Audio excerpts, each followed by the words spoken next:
इस दुनिया में, खासकर इस देश में 95% लोग उस चीज के बारे में सोचते हैं जो उनके हाथ में है ही नहीं। क्या? फल।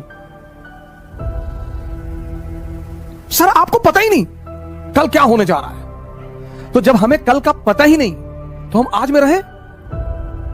और जितने लोगों ने अपने आज को सुधारना शुरू किया उनका कल बेहतरीन हो गया, क्योंकि जो कल के बारे में सोचते हैं वो आज कुछ कर ही नहीं पाएंगे, और जो पास्ट के बारे में सोचते हैं वो कुछ कर ही नहीं। दो लोग निष्क्रिय हैं, जो कल के बारे में सोचते हैं वो तो थोड़ा बहुत कुछ करेंगे भी, लेकिन जो पास्ट के बारे में सोचते हैं, हमारे पिताजी गवर्नर थे, रहे होंगे, बहुत लोगों के पिताजी गवर्नर थे। सर मुसीबत आती है परिवर्तन करने के लिए, यह मुसीबत का बहुत बड़ा पहलू है सर। मुसीबत जब भी आई, ये मेरे पिताजी ने मुझसे कहा, उन्हें गांव से भगा दिया गया तो बेचारे भगोड़े हो गए, वो गांव वालों ने भगा दिया, वो कोई पीछे था नहीं तो गांव वालों ने भगा दिया, तो माँ बाप दोनों बेचारे इधर उधर अपना भाट भटकते रहे। तो एक बार मैंने आपसे उनसे पूछा कि आपको बदला लेने की इच्छा नहीं हुई? बोले पागल, मुसीबत आती है कुछ बड़ा करने के लिए अगर आप जागृत हैं। मैंने कहा कैसे? बोले राम राजा बनने जा रहे थे, मेरी आदत है क्रॉस क्वेश्चन करने की। मैंने कहा कैसे? बोले राम राजा बनने जा रहे थे। मैंने कहा हाँ। बोले मुसीबत आ गई? हाँ। मैंने कहा बिल्कुल। बोले 14 साल जंगल में रहे? मैंने कहा हाँ। बोले उसी जंगल में रहकर भगवान बने। अगर राम के जीवन में जंगल को हटा दिया जाए, उस 14 साल की साधना को हटा दिया, आप देखिए 14 साल की साधना। पिताजी ने कहा कि देखो मुसीबत आई। मैंने कहा हाँ। बोले वो मुसीबत को मैं उन्होंने मजा लेना शुरू कर दिया, तैयार है। पिता दशरथ कह रहे हैं कि तू मना कर दे, वादा तो मैंने किया था ना, तू मना कर दे कि मैं नहीं जाऊंगा, मैं देख लूंगा। अरे बोले नहीं, जाना तो है ही है। और ये इस बात का संदेश है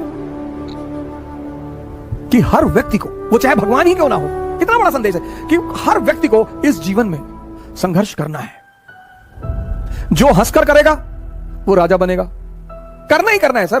कोई दुनिया में ऐसा व्यक्ति है ही नहीं जिसको संघर्ष ना करना पड़ा सर। लेकिन जिसने संघर्ष में मजा लेना सीख लिया, आप अगर बहुत गौर से जीवन को देखें तो हम जब क्लास 10th में थे तो हमारी माताजी हमसे कहती थी कि बेटा 10th की पढ़ाई अगर कायदे से कर लोगे ना, बस 3 ही साल जीवन में पढ़ना है। मैंने कहा अच्छा? हाँ। बोली बस 3 साल, 10th 11th 12th, और 3 साल अगर पढ़ लिए फिर जीवन में पढ़ना ही नहीं। हमें लगता है आपको भी कहा गया होगा कि बस 3 साल, अब आपने पढ़ लिया, 97.8% आपके मार्क्स आ गए। अब पता चला कि भैया अगर IIT निकल जाए, मेडिकल निकल जाए, KGMC मिल जाए, अरे फिर तो जीवन, आपने फिर से दम लगा दिया, IIT भी निकल गया। अब जब आप IIT से निकल आए तो फिर एक और बवाल हो गया। आपके मोहल्ले का एक लड़का IAS हो गया, पूरा खानदान में पूरा खानदान को दहेज में BMW मिल गई, 10 करोड़ कैश मिल गया। अब आपके पिताजी फिर आपकी तरफ पलटे कि तुम तो वैसे भी इस परिवार के चंगेज खान हो, तुम्हें किस बात का डर?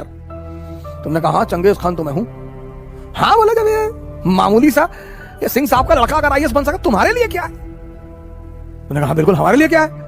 और तुमने झोरा डंडा उठाया और बाबूजी का पैर छुआ कि बाबूजी चल रहे हैं, अब दिल्ली फतेह करके जाएंगे। चलो फिर IAS बन गए, फिर बन गए। आप देखो जिंदगी में कहीं भी संघर्ष खत्म नहीं हो रहा है।